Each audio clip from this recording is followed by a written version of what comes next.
not? Why shouldn't I keep it? Hi everyone, welcome to Priority Holder, and today we're playing Mono Red 8 Moon in the Timeless format. So now that we got Magus in the Moon, we have 8 moon effects in red, which means that we'll be able to stumble across these in our opening hand way more often, and with the help of stuff like Ancient Tomb and Chrome Mox means we can get the moons down like really early, often turn 1. And so everything else in the deck is to facilitate those early moons and to close out games. So Ragavan's like an accelerant and mana source and card thing, it does it all.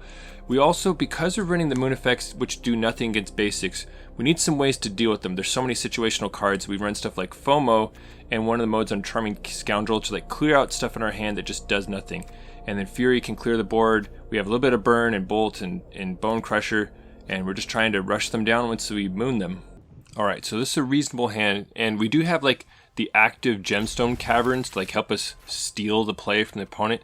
Now it is costly, like we do have to get rid of a card, but I figure, you know, we don't have a moon effect right now, but if we draw one, that sets us up to like turn 2-1 possibly.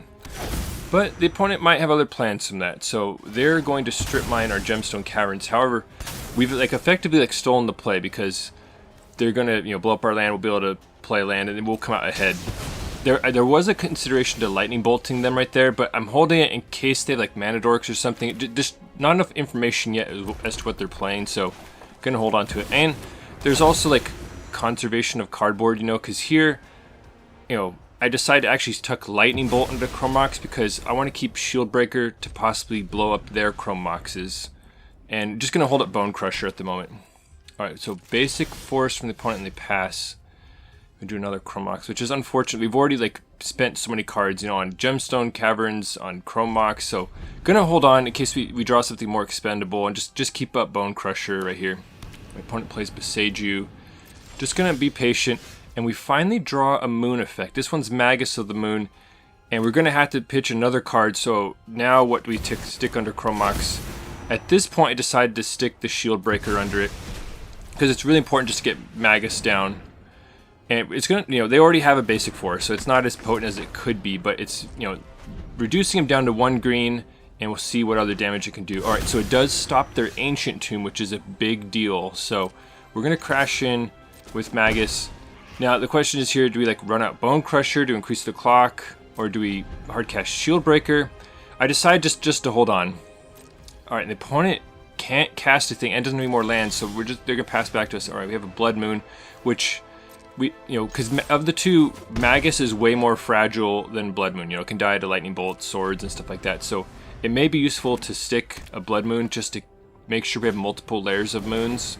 Alright, so the opponent did actually find enough mana for Soin Myco spawn. Alright, and they're just going to get another green source. Okay, so we have some idea what the opponent's doing, and we know we're at least like slowing down their development by knocking out their Ancient Tombs, but we could also be stopping their colorless sources right now, which is also beneficial. So we drew our land. Just going to hardcast Bonecrusher. We can pitch cast Fury right now, but we are so close to hard casting. I'd much rather get the threat and play, especially because it lines up really well against Myco spawn. Alright, there's Ice Till Explorer. So it becomes very clear the opponent is on like a green strip mine lock plan, and I've actually already dabbled in this space. I'll go ahead and link my take on it right here, and we are trying to combat those kind of decks with the moon strategies. So we drew a mana source, but it's another costly one. But at this point in time, the opponent just can't deploy their stuff, so I'm okay like spending cards to try and get ahead on board. We're going to Fury down Ice Till because it can just keep getting them more lands if they happen to keep milling them, which might open the door for something nasty. So just going to attack with Bonecrusher, and the opponent is going to just take the trade right there. So it might open up some nice attacks for us. Let's see what happens. Alright, the opponent has World Breaker, which is going to nuke one of our lands. It's actually a card I've been thinking about. I've been thinking about making like an Eldrazi Ponza deck, helmed by Worldbreaker, Soin Myco spawn. You know, it looks like that's what the opponent's doing. And considering how many cards they have in hand and that they have been able to deploy stuff, I have to sort of assume that they're an Eldrazi deck and that we knocked out all their colorless sources, and so maybe they have like Thought-Knot Seers or Matter Reshapers stuck in hand right now. Because you could see like they have ample green mana, like they had like Delighted Halflings or stuff like that. And so this is an awkward situation.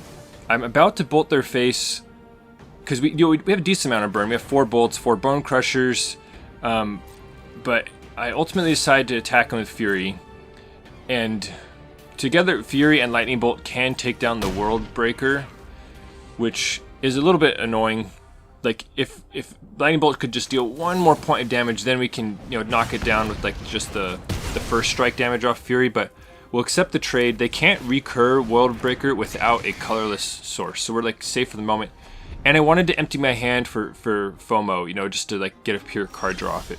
Okay, so we've stranded a ton of cards in their hand. Like I said, it's likely colorless cards, so we're going to crash in and just checking in case we want to keep Blood Moon in hand to pitch to purposely set up Delirium. But so I'm going to hold on to it for that instance. Alright, so opponent passes, we draw another land. But, I mean, we're just going to keep cruising with our creatures, and this is what we're trying to do. We're trying to grind the game to a halt and just sort of eke out wins with, like, our creatures. Alright, and so Bonecrusher is going to lock it up. We're going to deal 4 points of combat damage, and then just stomp them in the face to lock up this win against Strip Mine Lock. So that feels pretty good, and we're on to the next game. So this hand is pretty spectacular. This is actually a turn 1 moon hand. So the opponent has a black-white land, and so we're going to definitely play Ancient Tomb, and the question is, what do we stick under Chrome Mox? And I end up sticking Pinnacle Monk, and then just slam. You know, there is an argument to sticking a Magus of the Moon under it, but like I said, it's just so much more fragile than Blood Moon. Like, it's usually best to keep backup because it's easier for the opponent to get out from under Magus. All right, opponent plays a Patient Zero, which is like an alchemy zombie that basically makes it so damage is not removed from our creatures. I'm just gonna Bone Crush it down. It's a lifelinker, and it can wall off our Magus, so just gonna crash in and probably cast Bonecrusher next turn, maybe another Magus. Alright, so opponent is gonna play Liliana the Last Hope, which can shrink our Magus, so we don't have a way to, like, damage Liliana at the moment. Well, I guess we have one way we can do it. We have some haste creatures.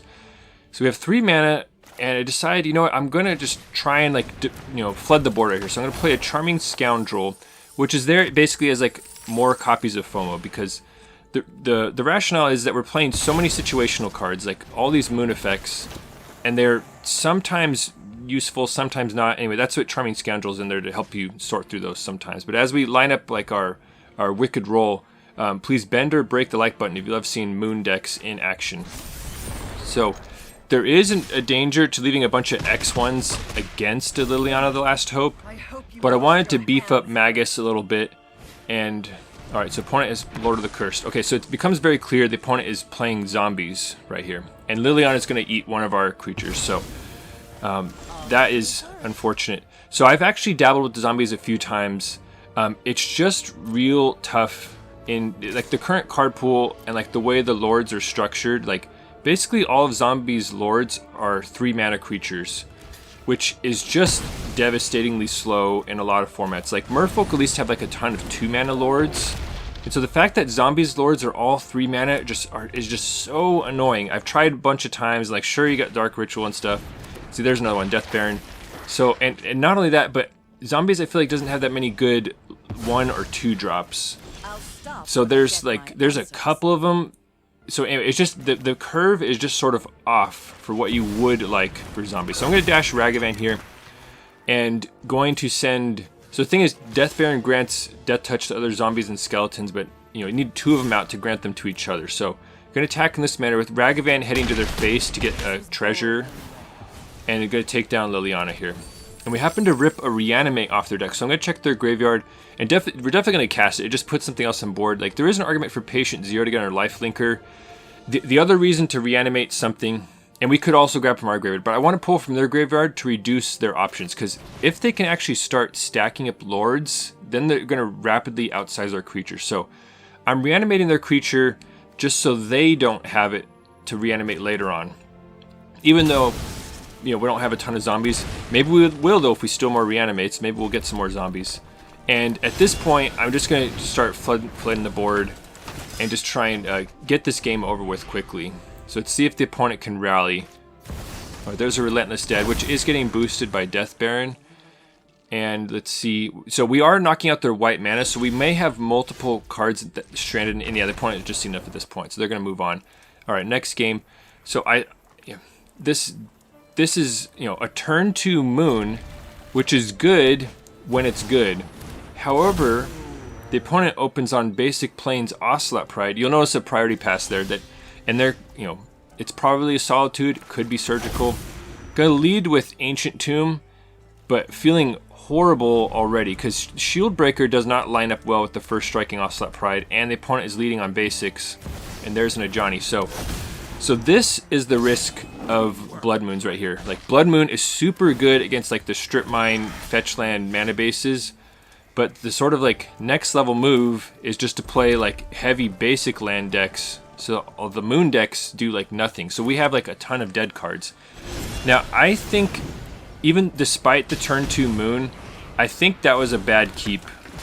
It's way too all in a moon. Like, we don't even have like a closer if we do slam a Blood Moon. You know, we have like a 2/1. So I think that was a really bad keep by me. Now, this still would have been a nightmare matchup regardless. But, you know, we have stuff like Fury and Bonecrusher. Like, if we spike a Fury right here, like, that's pretty devastating for them, you know. So, like, we can rumble against these kind of decks. This is just unfortunate. We can't block because then we induce an Ajani flip, so we have to just take the damage. And it's just really awkward. So, we can Shatterskull X equals 2. However, it's like almost certain we need to kill Ajani right now, because we don't want to let it flip and then that just gets out of hand. And the opponent just still has a million creatures in play though. So it's just, and we take 2 damage for our trouble. So it's just not a good situation. But like I said, this I think was the result of a bad keep. You know, we have Bone Crushers to kill stuff, we have Furies, like we can battle against these small creature decks. Alright, so this is a sort of newcomer to the format. Starfield Shepherd is really awesome because you can warp it in for 2 mana and grab either plains or 1-drop. Well, turns out white has some of the most cracked 1-drops in the game, Ocelot Pride and Guide of Souls, which makes Starfield Shepherd super good, and as you can see, plays really nice with Ephemerate, Solitude, Company, Ajani, you know, so just like a clean card right there, and the opponent's going to crash in with everything. It's looking pretty bleak for us. Guide of Souls doesn't have any energy to work with yet, so just going to trade like the highest toughness creature I can. But it's, even now, Fury can't save us. Like, you know, we need to draw like 2 Furies or something like that. And not to mention, like, they have City's Blessing, and yeah, we draw Bolt, and that's it. So that was a bad keep, but, you know, it's important to see how the deck loses also. We're already in the next game. This is a turn 1 moon, and definitely going to keep that. Let's see if the opponent plays around it. So they're Giganta Companion deck. Let's see what they're running with. Alright, so they get a non-basic, and they have a Chrome Mox, so we'll have to see what color they stick under it. And they do put a white card under it, which is really annoying. So it's clear replacing red-white energy, and they're going to turn 1 dash Ragavan. So this is bad in 2 ways. Sure, we have the turn 1 moon, the opponent has a treasure and a Chrome Mox white source. So that was just really unfortunate. It would have been a completely different situation had we gone first, but you know, they had the Chrome Mox anyway to sort of mitigate what we're trying to do. So now what do? I'm going to Chrome Mox, stick an extra Blood Moon under, and still I'm going to Blood Moon because it's going to just really reduce their options. They have, you know, a guaranteed white source, and then they have a temporary white source. But I am going to Chrome Mox again to hold up Lightning Bolt because Ragavan can keep generating them treasures and like let them basically avoid the Blood Moon lock. Here's another Chrome Mox. So this is why the Embereth Shieldbreakers are in there to pop Chrome Moxes, because that's the easiest way to escape the Blood Moon lock. Oh, and they have a Witch Enchanter on top of that. So that is super unfortunate. Luckily for us, we have a Magus as backup, but that's like just, especially in this matchup, super vulnerable. They have Lightning Bolts, they obviously have Swords, they also have Galvanic Discharges, you know, so there's a million ways they have to deal with creatures, especially even in red, you know, if they have down to just red mana, right? So there's an Ajani. We know they have a face-up Ragavan. So we're gonna need to draw something good, because right now we're not locking down their mana, and they are ahead on board, and we're like out of cards. We have a Bolt, which we're basically gonna have to use on Ajani right here. Let's see what else the opponent does. All right, so they're gonna crack their treasure to put a Giganta in the hand. So that is, you know, limiting on their colored sources. just going to pop a Johnny right now. It's just too dangerous. We draw a Bonecrusher. Alright, so that's pretty good. So we only have 4 mana right now. I'm just going to pass. I want to get the most out of this card that I can. So they're going to hard cast Gigantha, which is, you know, that's the one other weakness of this deck is, you know, large creatures. Like, we just don't have many ways to interact with them.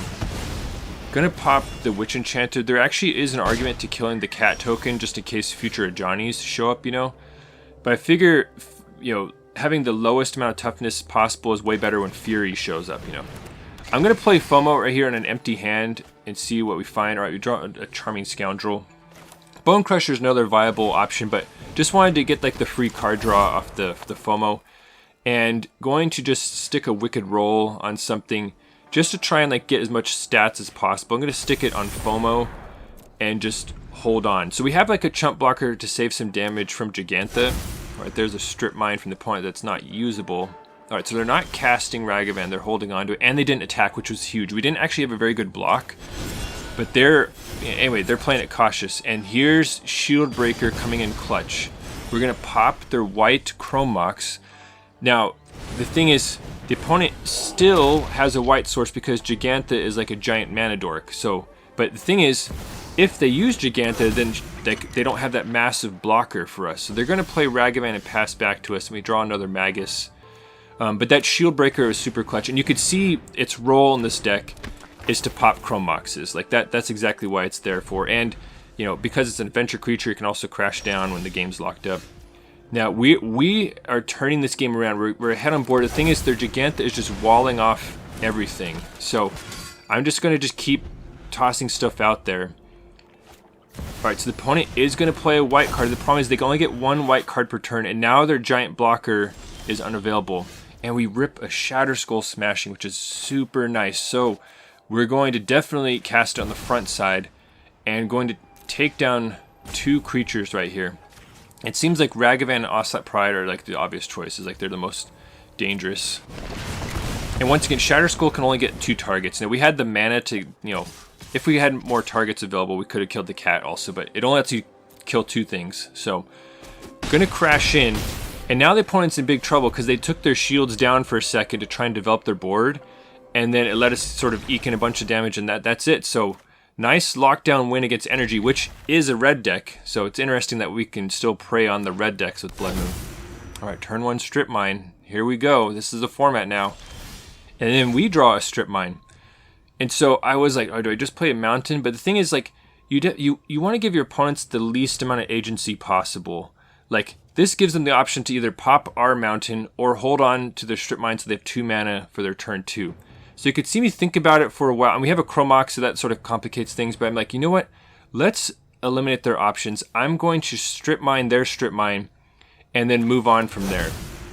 You know, because maybe they need that mana, or maybe they need the colorless source, you know, so I'm going to just, we have plenty of lands, I'm just going to Strip Mine their land, and try and reduce their options. So we'll see how well that turns out for us, and then I'm going to pass with the Chrome Mox. You know, if they have hand disruption, then that's sort of annoying, but we'll see. Alright, so the opponent plays a Verge and passes. So now what do we do? Going to definitely play a land. Do we play out Chrome Mox? So the card I want to stick under it the most is Magus of the Moon. But I don't want to alert the opponent that there's a moon coming, you know. Like if they see that, then like, you know, the next fetch is going to grab a basic, you know. So I want to try and, you know, hide that as much as possible, though. You know, red lands and Chrome Moxes, you know, you have to be aware of Blood Moons. Anyway, the opponent does find a black source, and they actually play a Howling Mine, which we'll happily take a free card right here.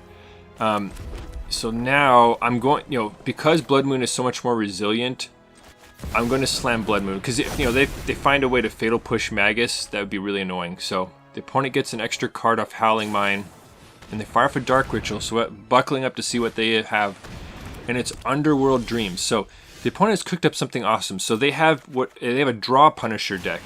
So they're trying to make us draw extra cards, and then we're going to get punished by Underworld Dreams for every single card.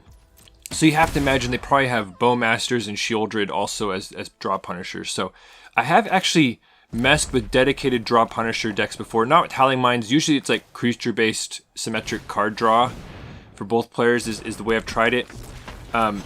Didn't quite work out the way I wanted it, so I ended up moving on. So I am going to pop the Howling Mine here because that's an easy way for the opponent to draw out of the Blood Moon. So I want that to reduce the amount of cards they have. Sure, we're drawing cards with it, but I want this to be a low resource game. I don't want them seeing a ton of cards. We have a threat in play. I don't want them digging their way out of it with all the Howling Mine draws. So Shieldbreaker coming in clutch once again. Going to play another Magus. Just got to get plenty of the moon effects in place, you know, just so they can't wiggle their way out of it. And the opponent is horribly mana screwed right now.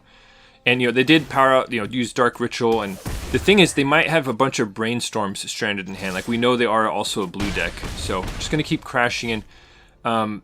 And what do we do now? It seems like we just play our land and pass.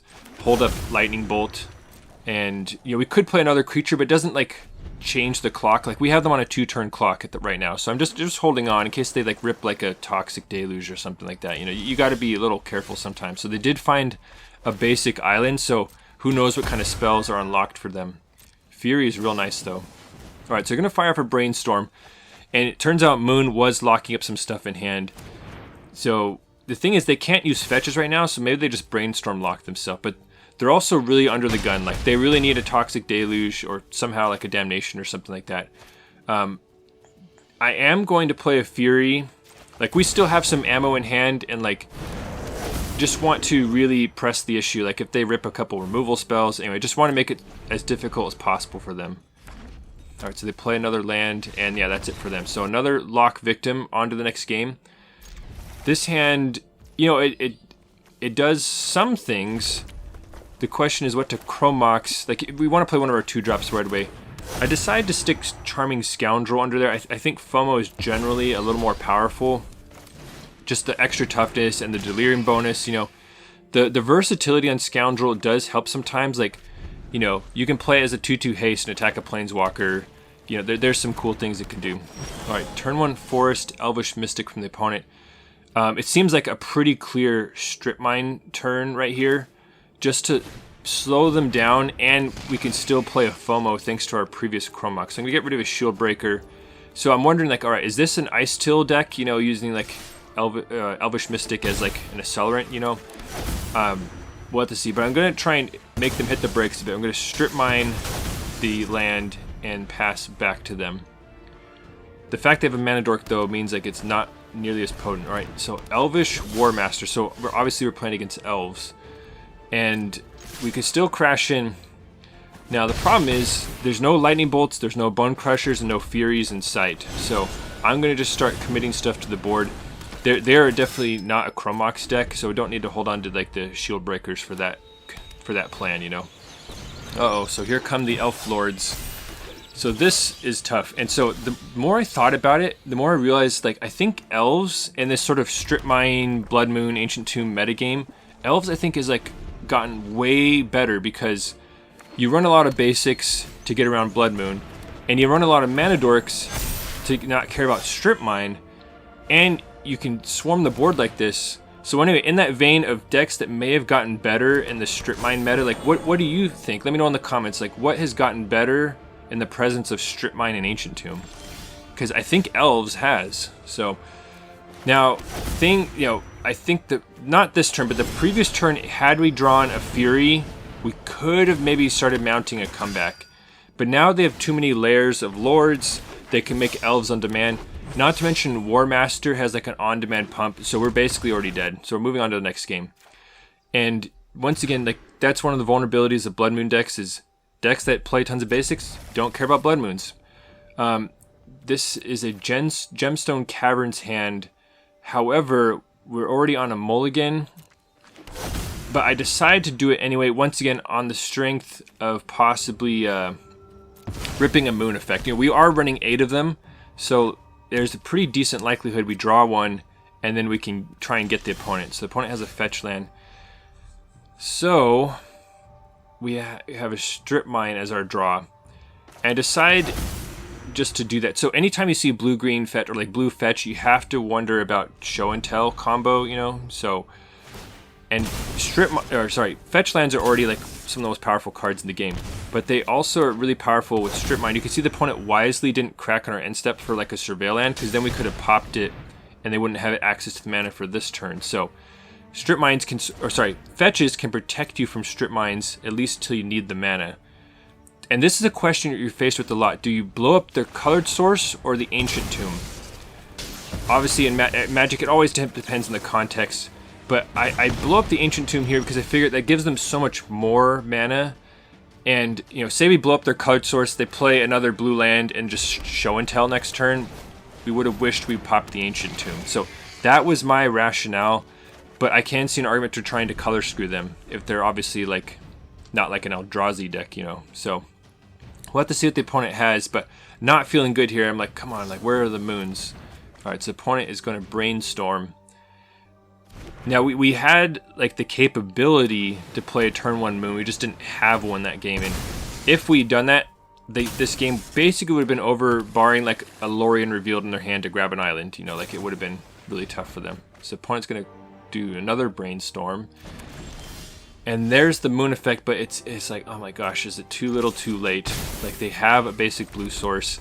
And this is great deduction by the opponent. Like they probably knew we were a moon deck based on like the cards we were playing. And there is the show and tell. So it's just a little too late to lock them out of blue sources. We're going to put a 1/1 in play. They're going to put an Omniscience in play. A slight power level difference right there between the two cards. But, you know, it is theoretically possible that they can whiff right here. So we're going to see if they do. The opponent is going to swords one of our creatures. They're going to cast another Dig Through Time and another Dig Through Time. And they're going to swords our creature again, and then there's the Atraxa, and I've seen enough at this point. And the opponent actually had a bunch more stock-ups. So they have, like... The thing is, like, stock-up is already an awesome card, but now that you can run Ancient Tombs, these Show and Tell combo decks can just run, like, 4 stock-ups, 4 Dig Through Times, and just really, really have tons of selection, you know. So, I'm trying to figure out what to do here. So, this is theoretically a turn 1 Magus of the Moon. But it's extremely costly. It requires double Chrome Moxing to do that, which eats up every other spell in hand. After thinking about the more conservative approach of going like turn 1 dash Ragavan, I decided just to YOLO and slam turn 1 Magus of the Moon off the strength of possibly locking out fetches and stuff like that. So the opponent has a blue-white fetch and turn 1 Ragavan. So not as potent of a moon effect as I would hope. But we did rip a new Bonecrusher, which is amazing because the opponent would have been able to get themselves out of it right away. They could attack, either we had to trade Magus with Ragavan or we let them get a treasure. So we absolutely needed something like Bonecrusher right there to keep them under the lock. This is annoying though because they have a fresh copy of Ragavan, and that was actually premature by me. I should have done it on their attack step because then they wouldn't have been able to dash a new Ragavan. So that's actually a play mistake by me. With like legends like that, you want to reduce, especially Ragavan that can haste itself, you know. So, all right. So we're gonna play a Bonecrusher to have a blocker for Ragavan, but Guide of Souls can eventually send something to the sky. So we're really hoping to not see like Amped Raptor into a Johnny. Like that'd be an absolute nightmare because then Guide of Souls starts popping off. So, all right. It looks like the opponent's passing back. This is incredible right here. So we're gonna be able to hardcast Fury and just eat at both their creatures. That was like massive. And it looks like the opponent must have just like all white cards in hand because they're just not interacting at all with us. And now that Ragavan's gone, the second Ragavan feeling way better about like locking the opponent out. And that's enough. So on to the next game. Just tearing apart these energy decks that are like base red. So mulliganing that first hand and then seeing this one, like theoretically we can do stuff, but what are we doing with our life? We're just playing Charmed Scoundrels and like hardcast Shieldbreakers. So after thinking about like a long time, like this hand just sucks. Like it doesn't do anything. Like we have some powerful things we can draw. So I mulligan again. And this one is a potential turn 1 Magus. We are mana source short. You know, we have the Gemstone Caverns and the Chrome Mox.